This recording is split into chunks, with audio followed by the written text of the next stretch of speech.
And today I'm going to be going over how specifically the state of Alaska has been shifting to the left for almost 3 decades now. If you guys haven't yet subscribed to the YouTube channel, leave a like down below. Comment if you guys like me to change up content. Click that bell to receive notifications when I do post daily. So anyways guys, I hope you guys enjoyed this video. And let's get into it. So in general, Alaska has been a solid Republican state for a few decades now, but it's been shrinking by margin of victory. Alaska's not really a state we pay too much attention to because of its small amount of electoral vote weight. It only has 3 electoral votes, so it's not a state that we really focus very much on, and it's not a very important state, but it can become more democratic because of its dramatic shift to the Democratic Party. So Alaska did start out as a Democratic state, but it slowly shifted to the right, since the 1970s. It was a Republican state. But if you look at the dramatic shift, so the shift from 1976 until 2020 was pretty big. The Democrats improved 12 percentage points. That was a pretty, big shift, but that is over a pretty big period of time since 1976. So that is like almost 50 years. Now, if we look at shift even in a smaller amount of time, you can see it's even more dramatic. If we look back, really before this, Alaska had been shifting. So from, the only really time Alaska shifted to the right was 1980, 1984 shifted 8 points. And then again, it started to shift to the left in the 1990s. So look at this. From 1992 till 1988 till 1992, 14% shift. 1996 to 2000, it was a 13% shift to the right. So that was another shift. But really, we have to look at... From 2000 to 1996, we have to look at 1996 to 2000, or 2000 to 2004. So this is where Alaska becomes a bluer state. 5.4% it shifts from 2000 to 2004. So 5.4% shift. Then from 2004 to 2008, it shifted to the right 4 percentage points. Now that is obvious because again, 2008, it was McCain, Sarah Palin, she was from the state of Alaska. And in 2004, it's just George H.W. Bush, not really a connection with Alaska. It shifted only 4 points to the right. But if we look at between 2000 and 2004, that's really between 2000 and 2008. It's really weird how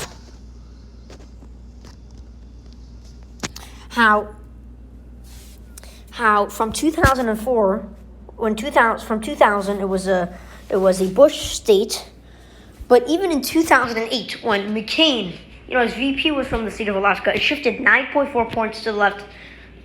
Even when his VP was from that state, even when she was from that state, it was still a big margin of victory. It shifted 9 points, almost 10 points to the Democratic Party. If we look even further, we look at 2008 till 2016, another 6.8 points. And the really big deal is we look in the past 20 years. We go back to 2000, right? And we look at from 2000 to 2020, Alaska shifted 20.9 points to the Democratic Party. That is 21 points to the Democratic Party. And that is a pretty significant shift to the Democratic Party. That's more than California. That's more than Texas. It's more than Oregon. It's more than Virginia. It's more than Maryland. Only Vermont can outbeat that. And that is a huge dramatical shift. 21 points. If we look at that, that is a very big margin. And in general, Alaska has been shifting. If you look at the Alaska map, in general, Alaska has been a very conservative state. Now you look at, Anchorage. You see a lot of the smaller, suburban big towns like Fairbanks. They are pretty dramatically Democratic, like Juneau. And the reason Alaska has become more democratic in the past has been mostly larger cities like Anchorage. Alaska is not the most white state. It has, native populations, Asian populations. I believe, small, the majority, but not a huge majority, is white in Alaska. So, it causes a lot of these native voters to vote Democratic, especially in big cities like Anchorage, Fairbanks, and Juneau. Well, they're not really big cities, but for Alaska. So this caused, shifting 21 points to the Democratic Party. And Alaska could be it's not going to go Democratic in 2024. But in 2028 or 2032, Alaska is going to become more of a swing state and possibly vote Democratic. Now, this isn't a big deal because Alaska only has 3 electoral votes. But in general, every electoral vote counts, and this could be a new... Alaska might not, show us how important it is, even though if it shifts to the left, it's not going to benefit the Democratic Party. But it's showing us maybe not Alaska might not benefit the Democratic Party, but Alaska is going to show us how other big states like California, 17 points to the left, Texas, 16 points to the left, Virginia, 18 points to the left, Illinois, 5 points to the left, Georgia, 12 points to the left, North Carolina, another 12 points to the left, Mississippi, 0.4% to the left. So, a lot of, you look at this map, there's more blue states than red states. On this map, there's 306 Democratic states and 202 Republican states. Well, when it comes to electoral votes. Utah, has shifted 20 points to the left since 2000. Since 2004, Utah shifted 25 points. Since 2008, 8 points. Since 2012, 27 points. And since 2016, it only shifted to the right 2.4 points. Look at the shift from 2016 and 2020. Look at the shift. Every single state went blue. Texas, 3.4 points. It went from a 9% margin of victory in 2016 for Donald Trump to a 5.6% margin of victory.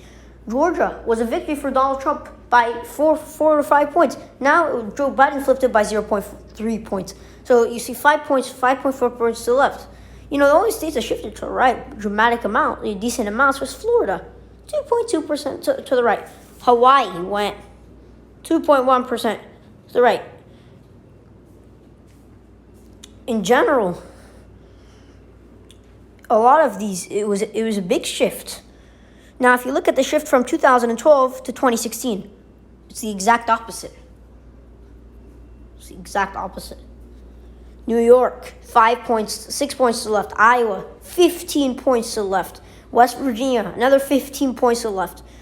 But there are still significant states that shifted to the right. Now, let's see, look. 209 to 329. That's a lot more fair. It's a lot more fair. Instead of, going, by a big landslide victory. Most of the states here shifted to the right. Because this is when Obama left office and Trump was here.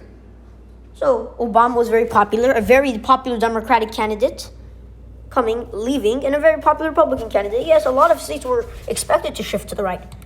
But this is a dramatic shift. Texas, but there's a lot of states that didn't follow.